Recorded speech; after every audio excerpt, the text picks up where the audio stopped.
نحمده ونصلي على رسوله الكريم أما بعد கண்ணியம் நிறைந்த பெரியோர்களே,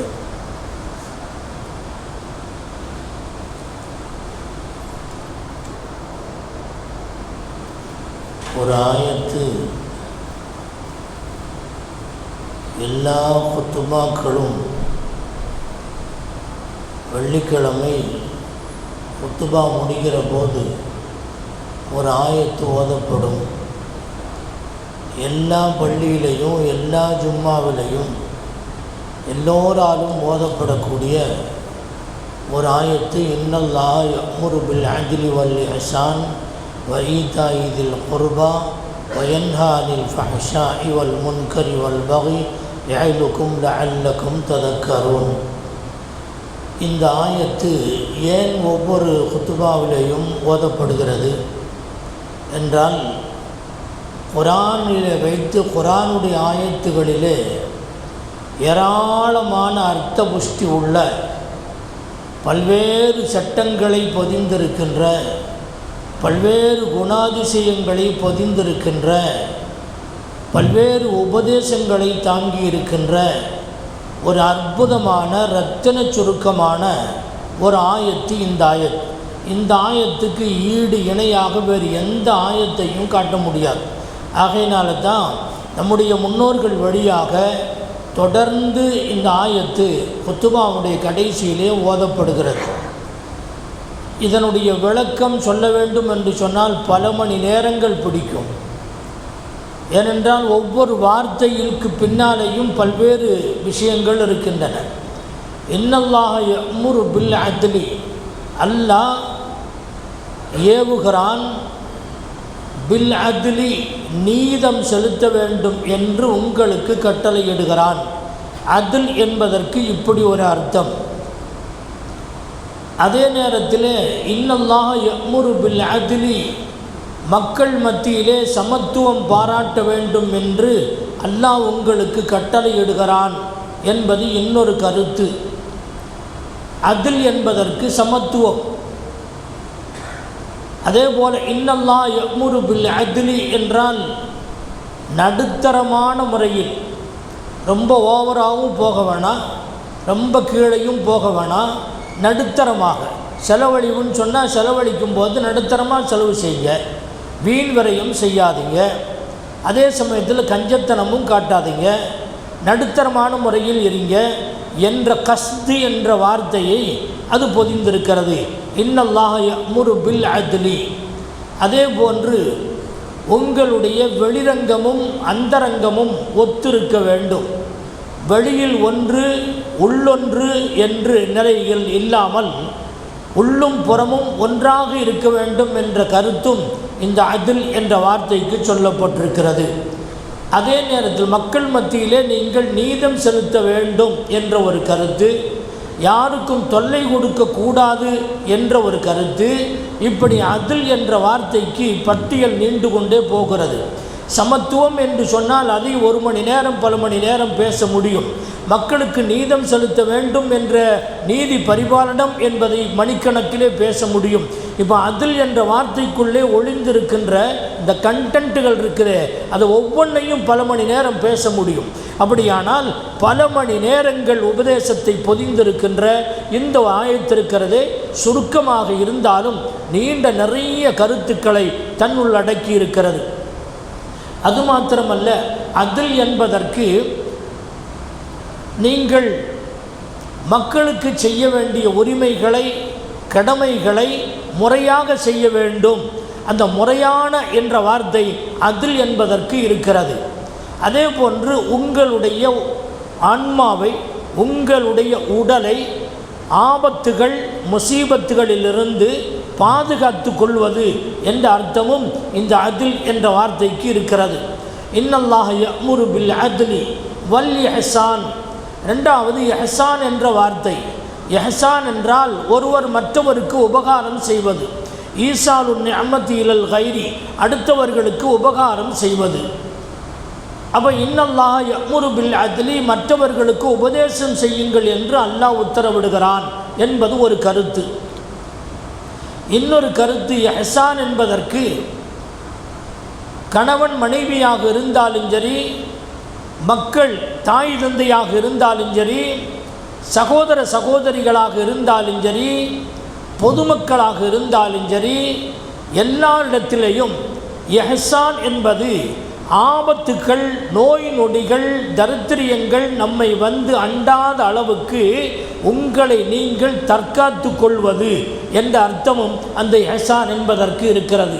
இன்னொன்று, ஜிப்ரீல் அலைஹிஸ்ஸலாமுடைய ஹதீஸிலே இஹ்சான் என்றால் என்ன என்று பெருமானார் ஸல்லல்லாஹு அலைஹி வஸல்லம் இடத்திலே கேட்டபோது, அந்த அபுதல்லாஹ கஅன்னக தராஹு ஃபஇல்லம் தகுன் தராஹு ஃபஇன்னஹு யராக, அல்லாஹ்வை நீங்கள் வணங்குகிற போது, இபாதத்து செய்கிற போது அவனை நீங்கள் நேரில் பார்ப்பதை போன்று நீங்கள் இபாதத்து செய்ய வேண்டும்.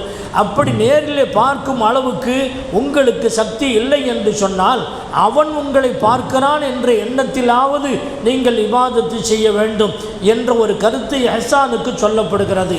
இன்னல்லாஹ யஅ்முரு பில் அத்லி வல் இஹ்சான். அப்போ அல்லாஹ் நீதத்தை, அத்லை ஏவுகிறான், இஹ்சானை ஏவுகிறான். வஈதாஇ தில் குர்பா, உறவை உள்ளவர்களுக்கு, அதாவது சொந்தக்காரர்களுக்கு கொடுத்து உதவ வேண்டும் என்ற கருத்தும் அதனுள் அடங்கியிருக்கிறது. இந்த ஈத்தா இதில் குர்பா என்பதிலே ஒரு மனிதன் இன்னொரு மனிதனுக்கு செய்ய வேண்டிய ஹுகூக்குல்லா என்று ஒன்று இருக்கிறது, ஹுகூக்குல் இபாத் ஒன்று இருக்கிறது. மனிதன் அல்லாவுக்கு செய்ய வேண்டிய கடமைகள், மனிதன் மனிதனுக்கு செய்ய வேண்டிய கடமை. இந்த ரெண்டாவது இருக்கிறது, மனிதன் மனிதனுக்கு செய்ய வேண்டிய எல்லா கடமைகளையும் இதனுள் புகுத்தி வஈதா இதில் குர்பா என்பதை சொல்லுகிறான். குறிப்பாக எல்லோருக்கும் உதவி செய்யுங்கள், உபகாரம் செய்யுங்கள், தர்மதாரி செய்யுங்கள். ஆனால் குறிப்பாக உங்களுடைய குடும்பத்தை சார்ந்தவர்கள், நெருங்கிய உறவினர்களுக்கு உபகாரம் செய்வதிலே நீங்கள் கவனம் செலுத்துங்கள் என்ற கருத்தை இது தாங்கியிருக்கிறது. வஈதா இதில் குர்பா இப்படியே இன்னல்லாஹ யஅ்முரு பில் அத்லி வல் இஹ்சான் வஈதா இதில் குர்பா வயன்ஹா அனில் ஃபஹ்ஷாஇ வல் முன்கர். இதுவரை சொன்னதெல்லாம் மஅமூராத் என்று சொல்லுவார்கள், ஏவல்கள், அல்லாஹ்வுடைய கட்டளைகள். இது விலக்கல்கள். இனி அடுத்து வயன்ஹா அனில் ஃபஹ்ஷாஇ வல் முன்கரி வல் பகி, ஷரியத்தால் தடுக்கப்பட்டவைகள், மானக்கேடான காரியங்கள், அக்கிரமங்கள், அநியாயங்கள், இவைகளை விட்டும் அல்லாஹ் தடுக்கின்றான். இப்போ ஃபஹ்ஷா என்பதற்கு பல்வேறு அர்த்தம். முன்கர் என்பதற்குள்ளே பல நூற்றுக்கணக்கான அம்சங்கள் அடங்கியிருக்கின்றன.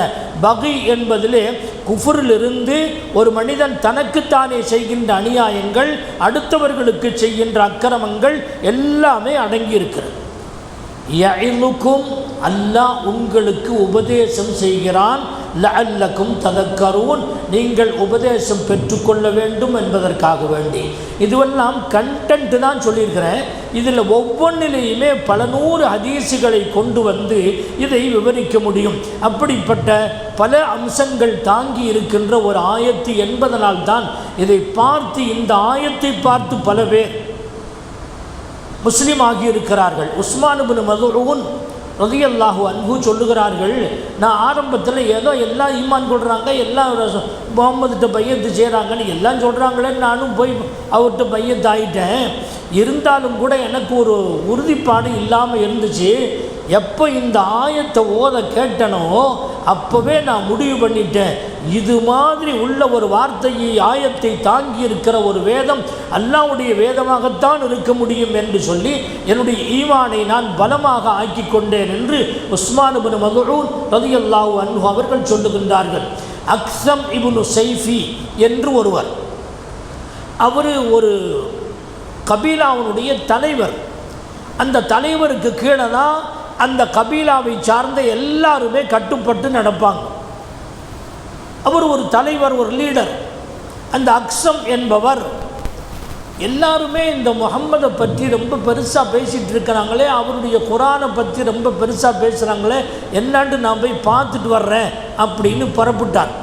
பெறப்படும் போது அந்த கபீலாவை சேர்ந்தவங்கெல்லாம் சொன்னாங்க, தலைவரே தாங்களாக போகிறீங்க, நீங்கள் போக வேண்டிய அவசியம் இல்லை, உங்களுக்கு பாருங்கள் நாங்கள் போய் என்னான்னு பார்த்து உங்களுக்கு தகவல் கொடுக்குறோம், நீங்கள் உங்கள் இடத்துல இருங்க, நீங்கள் போகிறது என்னமோ அவளுக்கு நல்லதாக தெரியல அப்படின்னு சொன்னாங்க. சரிப்பா நீங்கள் போயிட்டு வாங்க அப்படின்னு ஒரு கூட்டத்தை அனுப்பி வச்சாங்க. போனதுக்கு பின்னால் பெருமானார் ஸல்லல்லாஹு அலைஹி வஸல்லம் உங்கள்கிட்ட 2 கேள்வி. மன் அன்த வ மா அன்த, நீங்கள் யார், வ மா அன்த உங்களுக்கு என்ன தகுதி இருக்குது. இந்த 2 கேள்வியை கேட்க சொன்னார் அவர் தலைவர். அதனால் வந்து கேட்டாங்க. ரசூல் ஸல்லல்லாஹு அலைஹி வஸல்லம் அவங்க ரொம்ப சுருக்கமாக சொன்னாங்க, நான் முஹம்மது இப்னு அப்துல்லா என்பவருக்கு பிறந்த மகன். ஒமா அன்த, நீ என்ன, எனக்கு அல்லாஹ் ரிசாலத்தை கொடுத்துருக்குறான், அல்லாஹ்வுடைய தூதர். ரொம்ப சுருக்கமாக சொல்லிட்டாங்க. ஆனால் அவங்க கேட்டது என்னென்னா, நீங்கள் யார், எந்த குடும்பத்தை கோத்திரத்தை சேர்ந்தவங்க, உங்களுடைய பாரம்பரியம் என்ன, நீங்கள் என்ன அம்சத்தை கொண்டிருக்கின்றீர்கள், உங்களுடைய குணாதிசயங்கள் என்ன, எல்லாத்தையும் டீட்டெயிலாக கேட்டு வர சொல்லி தான் தலைவர் அனுப்பினார். ஆனால் ரசூல்லா சுருக்கமாக சொல்லிட்டு இந்த ஆயத்தை ஓதி காட்டினாங்க. இந்த ஆயத்தை ஓதி காட்டினதை அப்படியே கொண்டு போய் அவங்க தலைவர்கிட்ட சொன்னாங்க. தலைவர் இதை கேட்ட உடனே சொன்னார், ஆஹா, இவ்வளவு அருமையான ஒரு ஆயத்தான், இந்த ஆயத்து இருக்குதுன்னு சொன்னால் அந்த வேதம் மனிதனுடைய வேதமாக இருக்க வாய்ப்பே இல்லை, முஹம்மதனுடைய வார்த்தை அல்ல. இவ்வளவு சுருக்கமாக அழகாக இலக்கண இலக்கியம் நயங்கள் இருக்கக்கூடிய ஒரு ஆயத்து. இந்த ஆயத்தை பார்த்த உடனே அவங்க சொன்னார், இது நற்குணங்களை ஏவக்கூடிய ஒரு மார்க்கம், எனவே நீங்கள் எல்லாரும் அந்த மதத்திற்கு போயிருங்க என்று சொல்லி அவரும் இஸ்லாத்திலே தாখিலானார், நுழைந்தார். அந்த கபீலாவை சார்ந்த 100கணக்கான பேர் எல்லோரும் முஸ்லீமாக ஆனார்கள் என்பதை இந்த ஆயத்தினுடைய விளக்க உரையிலே சொல்லப்படுகிறது. எனவே கண்ணியத்திற்குரியவர்களே, இந்த ஆயத்தை பார்த்து பல பேர் இவ்வளவு கருத்து நிறைந்த, இவ்வளவு சட்டங்கள் நிறைந்த, இவ்வளவு உபதேசங்களை தருகின்ற ஒரு ஆயத்தா என்று வியந்து பார்த்தவர்கள் பல பேர் இருக்கின்றார்கள். அப்படிப்பட்ட ஒரு ஆயத்து தான் ஜும்மாவுடைய குத்பாவுடைய கடைசி பகுதியிலே இது ஓதப்படுகிறது. ஏனென்று சொன்னால் இதில் எல்லா அம்சங்களும் அடங்கி இருக்கிறது என்ற காரணத்தினாலே தான். அல்லாஹு ஜல்ல ஷானு வ தஆலா புரிந்த அமல் செய்யும் தௌஃபீக்கை தந்தருள்வானாக. ரப்பனா தகப்பல் துஆனா வ ஸலாத்தனா وصيامنا وقيامنا وركوعنا وتضرعنا وتخشعنا وتمم تقصير أعمالنا إنك على كل شيء قدير. صل على النبي سيدنا محمد وآله وصحبه أجمعين والحمد لله رب العالمين. صلى الله